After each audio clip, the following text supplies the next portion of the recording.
Understanding that painting landscapes is a translation process, not a copying process, is the key to unlock your ability to paint landscapes. And I'm going to prove that in this video.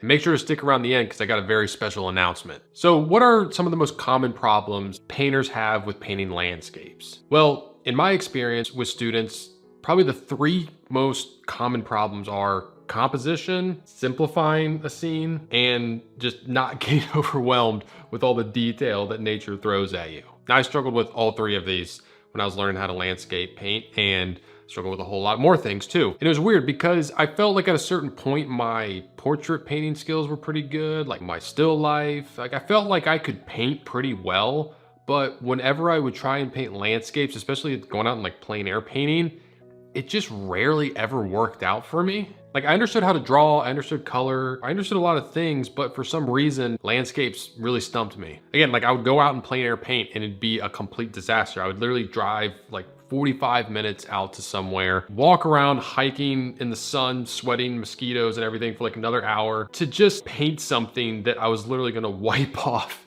as soon as I got home. And that was like a good day. There were days where I would go out to paint a landscape and not paint anything because I just couldn't find anything to paint because I just struggled that much. I would even take photos. I was like, oh, this is gonna be so cool to paint. And then I'd get back in the studio and I'd be like, why did I even take this picture? This isn't interesting at all. And it was just so frustrating to not be able to capture like the beauty of the landscapes that I was seeing. And I'd also get really frustrated when I would buy like online courses or painting tutorials or take workshops and watch instructors paint, watch them change things in the scene or paint things completely differently. And I'd be thinking in my mind like, whoa, whoa, whoa, like what's going on? Like you're not painting it how it is in the scene. Like, why are you doing that? But through a decade of trial and error and spending thousands of dollars on workshops and tutorials and online courses, I figured it out. Landscape painting is a translation process, not a copying process. It's not like when you set up a still life, you paint it just how it is right there. Take composition, for example.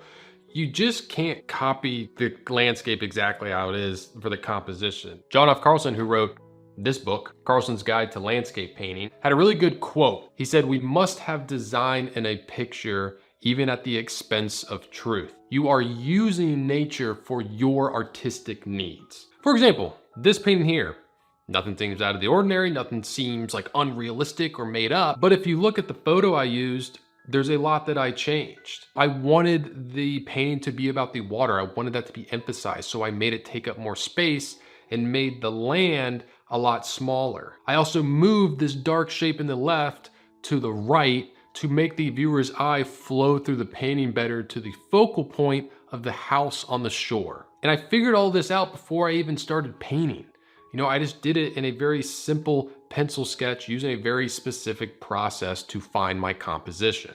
All right, now let's talk about simplifying a scene. When painting this scene here, I wasn't worried about painting every single blade of grass that I saw. What's more important is to communicate the overall form of the grass, the structure of it as a whole. That's what needs to be translated from this photo. So when I first start blocking it out, I block it out with only that form in mind. Whenever I see grass or a field, I'm thinking of it as more of a platform than individual blades of grass. And this is something that isn't going to be extremely obvious when you're looking at it or when you're looking at a photo. It's something that you need to know. That way you can translate it from the photo. All right, now let's talk about getting overwhelmed with detail. There's probably nothing more overwhelming to paint than the Grand Canyon. But when you know how to translate it, it's not overwhelming. Don't try and paint the way a camera sees. You know, a camera's gonna see every single cliff, every single crack, every shadow. That's not the way the human eye sees. We can't process all that information. We can kind of only focus on one area at a time, and everything else kind of loses its focus in a way. Just because you can see it in a photo doesn't mean that you have to paint it. What's important for this painting is translating the atmosphere of creating levels within this canyon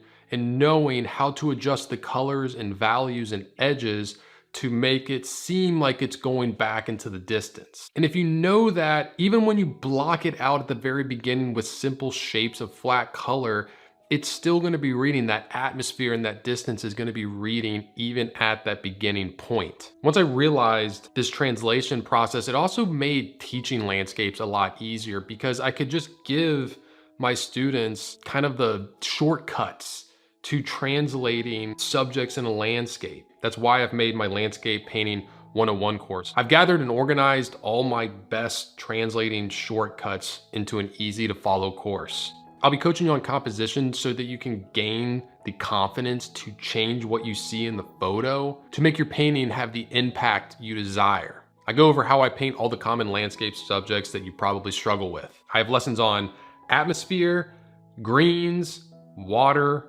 trees, mountains, clouds, and fields. I walk you through 3 completely different landscapes, so by the time you leave the course, you're prepared for any terrain. I actually ran 100 students in a test group through this course, and their results were incredible. Like, I was not expecting their paintings to turn out this good. And a lot of them were true beginners. Like, they had very little landscape painting experience. Now, actually, for a limited time, I'm putting in a bonus section to this course. It's a section on painting urban landscapes, like cityscapes. I go over things like how to simplify buildings so that they'll read, how I paint cars. I give a simple way on how I get perspective in a cityscape, and actually include a full painting tutorial of a cityscape. Now, the price of this course is $197. And a way I like to think about it is, if this course just only helped you with composition, do you think it would be worth it? Or if it just helped you see landscapes more simply, would it be worth it? Or how about, like, after the course, you just felt way less overwhelmed when looking at a landscape with all the details? Would that be worth it? I honestly think it is, because I myself have bought many, many, many online courses and tutorials on landscape painting. And I can honestly say that this one is different than any other. I'm not just painting and showing you things that work. I'm helping you understand why they work, and so you can understand it and implement them on your own. But it's not going to be $197. For this week only, it's going to be $147. Yes, that's a whole course, over 7 hours of content, 3 full painting tutorials, plus a bonus section on cityscapes with another tutorial, all for just $147. And just kind of like as a reference point, I recently took a landscape painting workshop where I painted 3 paintings, and including travel and lodging and everything, I spent well over $2,000. And honestly, I can say that if I was told things that I say in this course 10 years ago, I would have saved myself, I don't know, probably 6-7 years of trial and error. So if you want to check out the course, the link to that is in the description of this video. When you're going through the course, please feel free to take photos of the paintings you do and tag me on Instagram at Forza43. I'm Chris Fornatero, here telling you to go get painting.